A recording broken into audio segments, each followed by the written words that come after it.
تو کئی بار یہ سوال ضرور آتا ہے ذہن میں کہ اگر ماڈرن ٹائمز میں اسلام آتا تو کیا یہ ریچولز کوئی ڈفرینٹ ہوتے؟ ہاں لیکن بڑا اچھا سوال ہے یہ.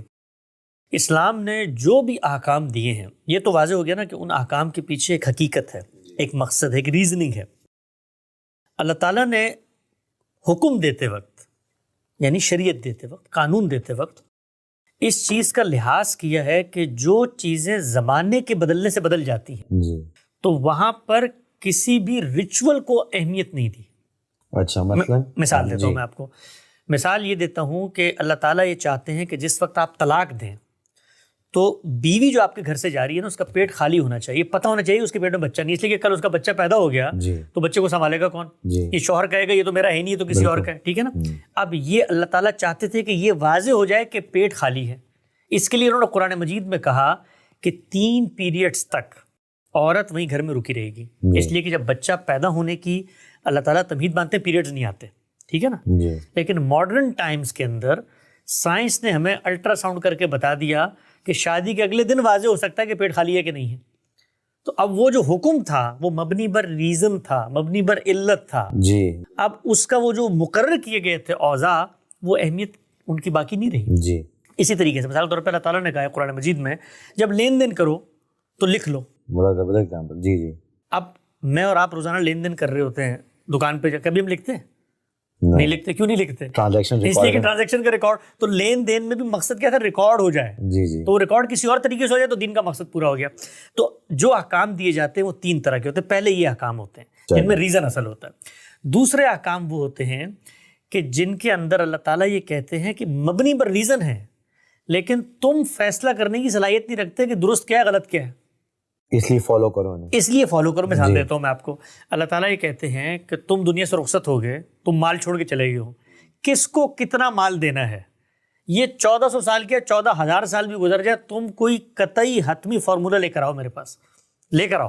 لا ہی نہیں سکتے. آج بھی آپ دیکھ لیں دنیا ماڈرن اسٹیٹ کرافٹ میں آپ کھڑے ہوئے نا، دنیا کے اندر اس وقت 100 سے زیادہ انہیریٹنس کے ڈفرنٹ لاز ہیں. انسانیت خود جمع نہیں ہو سکی. تو اللہ تعالیٰ کہتے ہیں کہ لا تدرون ایکم اقرب لکم نفع، تم جانتے نہیں ہو کہ کون بلحاظ منفعت. میں بتا دیتا ہوں، میں فیصلہ کر رہا ہوں. مثال ایک اور چیز، کچھ چیزیں ایسی ہوتی ہیں جن میں دونوں شیڈز پائے جاتے ہیں اور فیصلہ نہیں کر سکتے کہ یار یہ جائز ہے کہ ناجائز ہے، 2 رائے ہو سکتی ہیں. مثلا اللہ تعالیٰ نے مثال دی ہے، وہ مثال یہ دی ہے کہ یار تم جب لین دین کرتے ہو، ایک چیز میں نے خریدی 5 روپے کی اور آپ کو بیچ دی 7 روپے کی، یہ تو جائز ہے. لیکن یہی میں آپ کو قرض دے دیتا ہوں 7 روپے، اس پہ 2 روپے میں آپ سے نہیں لے سکتا، ظلم ہے. تو کوئی شخص کہہ سکتا ہے نا کہ بھائی خرید و فروخت کے اندر بھی تو میں منافع رکھ کے دے رہا ہوتا ہوں، تو مال دیتے ہوئے میں کیوں نہیں زیادہ پیسے لے سکتا آپ سے؟ کہہ سکتے ہیں نا آپ. دین نے فیصلہ کر دیا نہیں، ایسا نہیں ہو سکتا. کیوں نہیں ہو سکتا؟ اس لیے کہ ظلم ہے. ایک اور مثال اس کی آپ لے لیں. مثال کے طور پہ کوئی شخص یہ کہے کہ بھائی یہ سود کو تو آپ نے حرام قرار دے دیا، یہ کرائے پہ جو میں مکان دیتا ہوں وہاں پر بھی تو میرا کچھ نہیں جا رہا. ایک مکان میں نے دیا ہے، اگلا اس کو استعمال کر کے پیسے دیتا ہے، تو اس کو آپ جائز قرار دیتے ہیں. تو اب یہ کیا چیز ہوتی ہے جن میں دونوں شیڈ 2 آراء ہو سکتی ہیں. اللہ تعالیٰ نے فیصلہ کر دیا کہ ان میں فیصلہ کر کے بتا رہا ہوں. اسی طریقے سے آپ دیکھیے بہت ساری مثالیں ہیں. جانوروں کے بارے میں بتایا، درندے جانور نہیں کھا سکتے. اب بعض جانور ایسے ہیں جن میں دونوں شیڈز پائے جاتے ہیں. سور میں آپ دیکھیے ہے بکری کی اسپیشیز سے، لیکن اس کی فکس بھی ہوتی ہیں جس سے چیر پھاڑ کی علامت کہا جاتا ہے. تو اللہ تعالیٰ نے فیصلہ کر دیا. تو دوسری طرح کے وہ احکام ہوتے ہیں جن میں انسانی عقل کوئی حتمی یعنی کہ فیصلہ نہیں کر سکتی، حتمی فیصلہ کرنے کی ہوتی ہے لیکن انسانی عقل جو ہے حتمی فیصلہ نہیں کر سکتی. تیسری نوعیت کے وہ احکام ہوتے ہیں جن احکام کا تعلق میری عقل سے ہے ہی نہیں.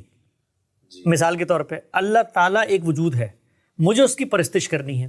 اب پرستش کے 2 ہی راستے ہو سکتے تھے کہ میں جس طرح چاہوں اس طرح پرستش کروں. صحیح بات ہے. اس میں آپ یہ کہہ سکتے ہیں 14 سال گزر گئے ہیں، آج کے آدمی کو ہو سکتا ہے آن لائن اللہ میاں یاد کرنے سے یاد آ جائیں گے. 14 سال پہلے کسی کو نماز پڑھنے سے یاد آ جائے تو ہو سکتا ہے نا. کوئی بندہ کہتا ہے میں میڈیٹیشن کرتا ہوں، آ سکتے ہیں. اس میں اگر خالق نے کوئی فیصلہ نہیں کیا تو ٹھیک ہے جو چاہیں کریں آپ. لیکن اگر خالق نے فیصلہ کر دیا ہے کہ میں یہ چاہتا ہوں کہ تم مجھے اس طریقے سے یاد کرو، تو میں نے یاد کس کو کرنا ہے؟ خالق کو.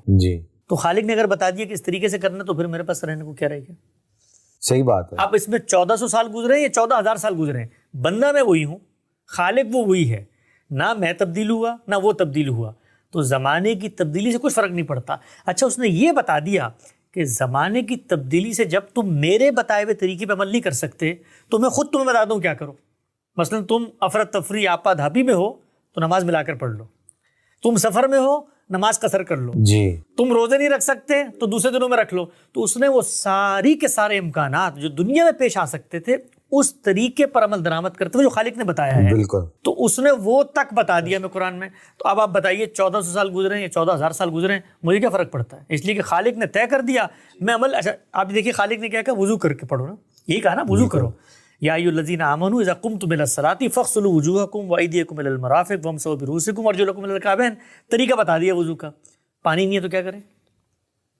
تیمم کر لو. تیمم کر لو. اچھا تیمم کے اوپر پیغمبر نے اجتہاد کر دیا, بھائی سفر میں جا رہے ہو موزے پہنے میں, وضو کر کے پہن لو, 3 دن تک ہاتھ لگا لو, تمہارا وضو پورا ہو جائے گا. جی بالکل. تو اس کے اندر اجتہادات ہوتے ہیں. عبادات کے اندر اللہ تعالیٰ نے کیا پتا تیسیر کا اصول ہے, آسانی پیدا کرنی ہے. آپ کو مشقت ہوگی تو آپ نے یہ کام کر لینا ہے. تو حالات بدلتے رہیں گے, اس لحاظ سے اگر کوئی مشکل مجھے پیش آ رہی ہے عبادت پر عمل درآمد کرنے میں تو اللہ تعالیٰ نے اس کا بھی راستہ بتایا.